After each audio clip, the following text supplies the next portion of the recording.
तो दोस्तों मेरा नाम है राहुल। स्वागत है आपका टेक्निकल वर्क यूट्यूब चैनल पर। दोस्तों आज हम चेक करने वाले हैं जो फ़ैन है वो चल नहीं रहा है, क्या क्या प्रॉब्लम आ सकती है। देखिए यहाँ पर जो रेगुलेटर आपको दिखाई दे रहा है, तीसरा नंबर जो रेगुलेटर है वो इस फ़ैन का है। देखिए यहाँ पर मैंने इसे फुल स्पीड में कर दिया है, बट हमारा जो फ़ैन है वो चल नहीं रहा। कभी कभार क्या होता है, कैपेसिटर वीक होता है, जैसे हम इसकी पंखड़ी घुमाते हैं वैसे हमारा फ़ैन चलने लग जाता है। बट यहाँ पर मैंने इस कैपेसिटर को भी चेंज कर दिया, फिर भी हमारा फ़ैन चल नहीं रहा है। इसके बाद हमें सप्लाई चेक करना है। तो देखिए यहाँ पर जो इसके दो टर्मिनल है जिसमें मेन सप्लाई की वायर लगी है, देखिए फेस सप्लाई शो कर रही है, नीचे वाले पे न्यूट्रल सप्लाई आ रही है। तो आपको एक बार चेक कर लेना। देखिए यहाँ पर जैसे हमने चेक किया, यहाँ पर सप्लाई आ रही है, इसका मतलब जो इसमें रेगुलेटर लगा हुआ है वो सप्लाई दे रहा है, बट यहाँ पर जो हमारा फ़ैन है वो चल नहीं रहा है। जैसे कि मैंने बताया, यहाँ पर मैंने कैपेसिटर भी लगा दिया है, नया कैपेसिटर लगा दिया हेवेल्स का 2.5 माइक्रोफैराड का। देखिए यहाँ पर आपको दिखाई दे रहा है, बट हमारा जो फ़ैन है अभी भी नहीं चल रहा है। तो इसके अलावा क्या प्रॉब्लम आ सकती है उसको चेक करते हैं। इसके बाद आपको ये करना है, आपके स्विच बोर्ड में फ़ैन रेगुलेटर है, स्विच जो भी लगा फ़ैन के लिए आपको पहले बंद कर लेना है। उसके बाद आपको यहाँ पर टर्मिनल पे वायर कनेक्ट होता दिखाई दे रहा है, सारे टर्मिनल के वायर को अच्छी तरह से टाइट कर देना है। कभी कभार क्या होता है, हीट हो जाती है वायर इसके अंदर से, या फिर लूज़ कनेक्शन होता है जिसकी वजह से वाइंडिंग को प्रॉपर सप्लाई नहीं मिल पाती है, जिसकी वजह से फ़ैन नहीं चलता है। ऐसी प्रॉब्लम आती है तो आपको एक बार अच्छी तरह से टाइट कर देना है। उसके बाद आपको फ़ैन को चला के चेक करना है कि फ़ैन आपका चल रहा है कि नहीं चल रहा है। अगर फिर भी नहीं चल रहा तो इसकी वाइंडिंग में प्रॉब्लम है, जिसकी वजह से हमारा फ़ैन वर्क नहीं कर रहा है। कभी कभार ऐसी प्रॉब्लम आती है। देखिए आपको एक बार चेक करके दिखाता हूँ। यहाँ पर हम एक बार फ़ैन को घुमा के चेक करते हैं। देखिए यहाँ पर मैंने फ़ैन को उल्टे साइड में घुमाया है, जैसे घड़ी चलती है उसके उल्टे डायरेक्शन में, जैसे कि हमारा फ़ैन चलता है एंटी क्लॉकवाइज डायरेक्शन में।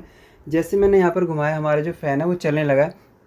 बट यहाँ पर जो हमारा फ़ैन चल रहा है वो काफ़ी, इसकी जो स्पीड है काफ़ी कम है।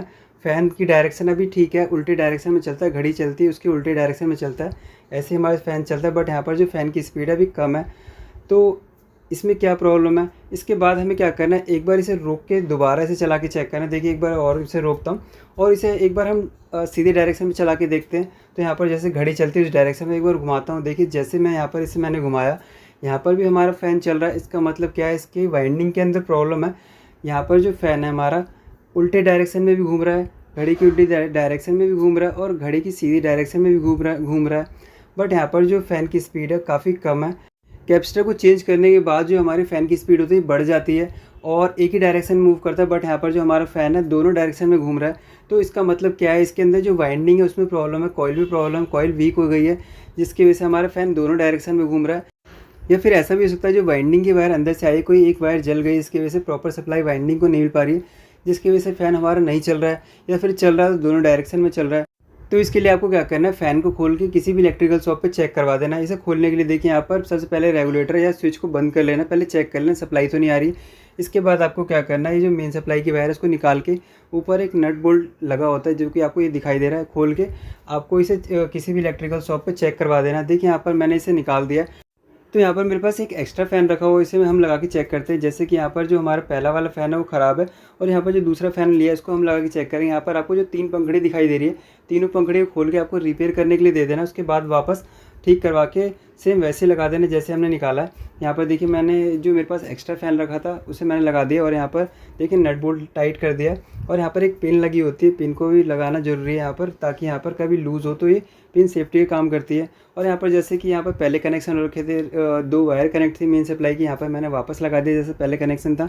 तो यहाँ पर मैंने दूसरे फ़ैन को लगा दिया है। एक बार हम इसे ऑन करके चेक करते हैं। जैसे कि यहाँ पर आपको ख़राब वाला फ़ैन ये दिखाई दे रहा है। एक बार इसके रेगुलेटर को ऑन करते हैं। यहाँ पर देखिए इसके रेगुलेटर को मैं ऑन करता हूँ, तो यहाँ पर देखिए जो हमारा फ़ैन है वो चालू हो गया है। जैसे कि हमने नया कैपेसिटर लगाया था, और रेगुलेटर भी हमारा ठीक है, जैसे कि हमने सप्लाई चेक करी थी। अगर इस टाइप की प्रॉब्लम है, अगर फ़ैन नहीं चल रहा है, तो इसका मतलब यही है कि फ़ैन की वाइंडिंग में प्रॉब्लम है, या फिर अगर फ़ैन दोनों स्पीड में घूम रहा है तो भी इसकी वाइंडिंग प्रॉब्लम है। तो आपको फ़ैन को रिपेयर करवाना या फिर रिवाइंडिंग करवाना, आपको एक बार इलेक्ट्रिकल शॉप पे चेक करवा देना है।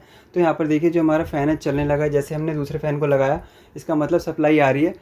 तो जैसे कि आपको ये फ़ैन दिखाई दे रहा है, या तो इसके अंदर से कोई वाइंडिंग की वायर अंदर से जल गई है, या फिर कोई कॉइल वीक हो गई जिसकी वजह से प्रॉपर सप्लाई वाइंडिंग को नहीं मिल पा रही, इसकी वजह से हमारा फ़ैन दोनों स्पीड में चल रहा है। तो इसको हमें क्या करना है, किसी भी इलेक्ट्रिकल शॉप पे चेक करवा देना है। तो दोस्तों अगर आपको फिर भी अपने फ़ैन को चेक करने में प्रॉब्लम आ रही है, फिर कोई प्रॉब्लम आ रही है, तो आप कमेंट करके पूछ सकते हैं। दोस्तों अगर आपको वीडियो पसंद आई तो प्लीज़ इस वीडियो को लाइक कर देना। अगर आपने मेरे चैनल को सब्सक्राइब नहीं किया है तो प्लीज़ मेरे चैनल को सब्सक्राइब कर देना, इस बेल आइकन को प्रेस कर देना, जिससे नई वीडियो की नोटिफिकेशन आपको सबसे पहले मिल सके। मिलते हैं आपसे नेक्स्ट वीडियो में।